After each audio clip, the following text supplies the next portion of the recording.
इस संसार में सभी शिव हैं, शिव ही आदि हैं और शिव ही अंत हैं। और जब जब हम महादेव की बात करें तो प्रभु के साथ जुड़े नंदी को हम कैसे भूल सकते हैं। जहाँ पर भी भगवान शिव की पूजा होती है उस स्थान पर नंदी को भी याद किया जाता है। हर मंदिर में देखा जाता है कि भगवान शिव के सामने ही उनके वहां नंदी की मूर्ति स्थापित होती है। जिस प्रकार भगवान शिव के दर्शन और पूजन का महत्व है, उसी प्रकार नंदी का दर्शन भी किया जाता है। नंदी भगवान शिव के वाहन ही नहीं है, वे उनके परम भक्त भी हैं। कहा जाता है कि अगर अपनी मनोकामना नंदी के कान में कही जाए तो वे भगवान शिव तक उसे जरूर पहुंचाते हैं। आपने देखा होगा कि नंदी मंदिर के बाहर विराजमान होते हैं। कहा जाता है कि नंदी बाहर इसलिए विराजमान होते हैं ताकि भक्त आसानी से उन तक अपनी बात पहुंचा सके। तो आखिर क्यों है ऐसा, क्या है इसके पीछे की कथा, आइए जानते हैं इस वीडियो में। मगर उससे पहले हमारे चैनल को सब्सक्राइब करना ना भूलें और बोलें हर हर महादेव। शास्त्रों में इस बात का जिक्र किया गया है कि स्वयं भगवान शिव जी ने नंदी को वरदान दिया था कि जो तुम्हारे कान में आकर अपनी मनोकामना कहेगा उस व्यक्ति की सभी इच्छाएं जरूर पूरी होंगी। कहानी शुरू होती है नंदी के पिता श्रीलाद से। श्रीलाद ने जमकर भोलेनाथ की तपस्या की थी ताकि उन्हें एक संतान प्राप्त हो और उनका वंश आगे चल पाए। भगवान शिव ने उनकी कठोर तपस्या से खुश होकर उन्हें पुत्र रूप में प्रकट होने का वरदान दिया। वरदान में श्रीलाद ने बैल जैसा पुत्र मांगा। कुछ समय बाद भूमि जोतते समय श्रीलाद को एक बालक मिला जिसका उन्होंने नाम नंदी रख दिया।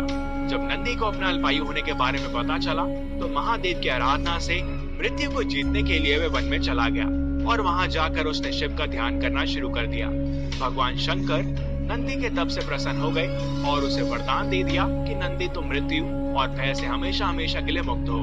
मैं तुम्हें अजर और अमर होने का वरदान देता हूँ। नंदी कैलाश पर भगवान शिव की निरंतर सेवा और आराधना करता था। कोई भी महादेव से मिलने आता तो पहले नंदी से मिलना अनिवार्य हो गया था। फिर एक दिन श्रीलाद महादेव के पास एक अजय विडंबना लेकर पहुँचे।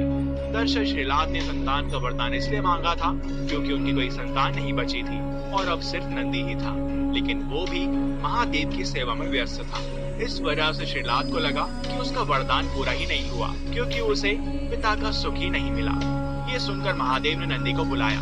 महादेव स्वयं नंदी से प्रेम करते थे, लेकिन उन्होंने फिर भी नंदी को कहा कि उसे पुत्र होने का दायित्व निभाना होगा। जिसके बाद महादेव ने नंदी को श्रीलाद के साथ जाने को कहा। महादेव से दूर होने की पीड़ा नंदी को परेशान करती रही और उसने खाना पीना छोड़ दिया और वह काफी चिंतन में जीवन व्यतीत करने लगा। अपने पुत्र की यह दशा देखकर श्रीलाद एक बार पुनः महादेव के पास गए और उनसे प्रार्थना की कि वो नंदी को वापस बुला लें, क्योंकि वो अपने पुत्र की ऐसी दशा नहीं देख सकते थे और साथ ही उनका वंश अब इस बात का प्रतीक होगा कि भगवान शिव स्वयं उनके पुत्र से प्रेम करते हैं। क्योंकि नंदी के जाने के बाद महादेव को भी उसकी बहुत याद सता रही थी। वो भी नंदी से प्रेम करते हैं। नंदी के इस अतुल्य प्रेम को देखकर ही महादेव ने उसे वरदान दिया कि कोई भी प्रार्थना अगर महादेव तक पहुंचानी हो तो नंदी के कान में उसे बोल दिया जाए।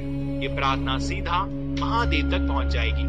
यहाँ तक कि माता पार्वती ने भी भगवान शिव तक संदेश पहुंचाने के लिए नंदी के कान में ही बोला था। नंदी सदैव भगवान शिव के साथ ही रहते हैं। इसके बाद देवों के देव महादेव ने माता पार्वती की सम्मति से सभी गणों, गणेश और वेदों के समक्ष गणों के अधिपति के रूप में नंदी का अभिषेक करवाया।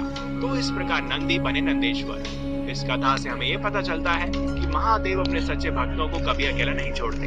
पौराणिक मान्यताओं के अनुसार बाद में मरुतों की पुत्री स्वेशा के साथ उनका विवाह हो गया। कहते हैं कि शिवजी ने ही नंदी को वरदान दिया था कि जहाँ उनका निवास होगा वहाँ नंदी भी हमेशा विराजमान रहेंगे। इसलिए हर शिव मंदिर में शंकर परिवार के साथ साथ नंदी भी विराजमान होते हैं। तो ये थी नंदी की कहानी जो बाद में नंदेश्वर बने।